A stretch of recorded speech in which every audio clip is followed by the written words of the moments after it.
सर्वसामान्यांच्या हक्काचा आवाज जागर जनस्थान।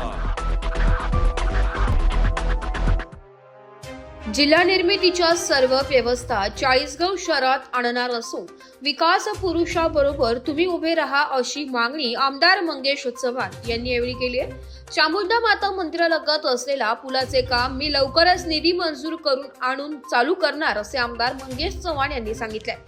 कर्तबगाऱ्याने पुढे येणारे लोक पुढे आली पाहिजे।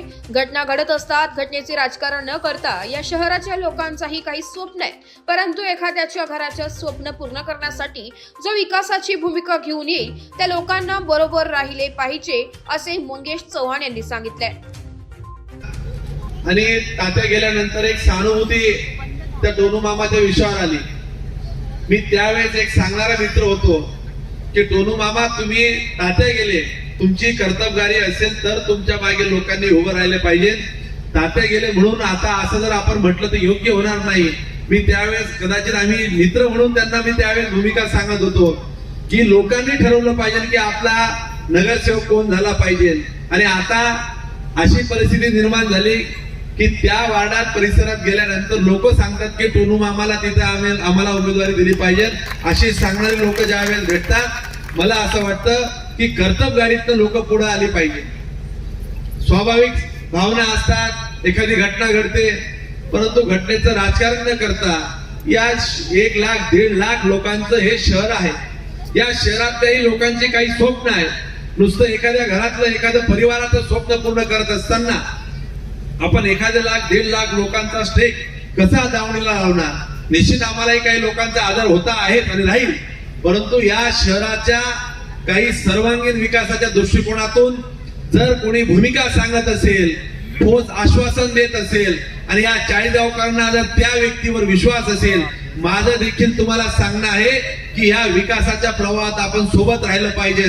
गरजेचं नाही की प्रशांत कुमार तिथं असला पाहिजे, आमचा विशाल भाऊ असला पाहिजे, पंकज दादा असला पाहिजे, सिद्धू भाऊ असला पाहिजे, आमचा आकाश भाऊ असला पाहिजे, रोहिदास भाऊ असला पाहिजे किंवा कुणी असलं पाहिजे। जो विकासाची तुमच्याकडे भूमिका घेऊन येईल त्याच्या सोबत या वार्डाच्या प्रभागाच्या लोकांनी राहिलं पाहिजे। हा सांगणारा आमदार इथं तुमच्या समोर आज इथं आलेला आहे। नुसतं आमदाराच्या मागे फिरून तुम्हाला काही मिळणार नाही। जो आमदार तुमची कामं करेल त्याच्या सोबत तुम्ही राहा। ज्या दिवशी मंगेश चव्हाण या शहराला या चाळीसगाव शहरामध्ये वर्षानुवर्षाच्या मागण्या होत्या।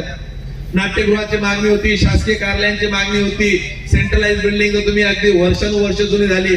याही पलीकडे तुम्हाला सांगतो, मी जर तुम्हाला ते आकडे सांगितले, या येणाऱ्या 4 वर्षात 1000 कोटी रुपयाचा निधी या चाळीसगाव शहरात आपण आणणार आहोत। जिल्ह्याच्या सर्व व्यवस्था आपण या शहरात उभं करणार आहोत। जर या तालुक्यात या शहरात जर कोणी नेतृत्व सांगत असेल की 1000 कोटी रुपये आणायची कोणात हिंमत आहे का?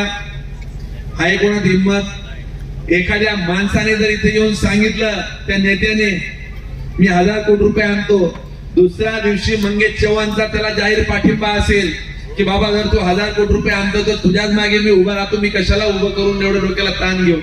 आहे कोणामध्ये सांगायची हिंमत? 100 वेळेस सांगतोय, मंगेश चव्हाण सांगतोय की 1000। जागर जनस्थानसाठी प्रतिनिधी सोजीलाल हाडपे, चाळीसगाव।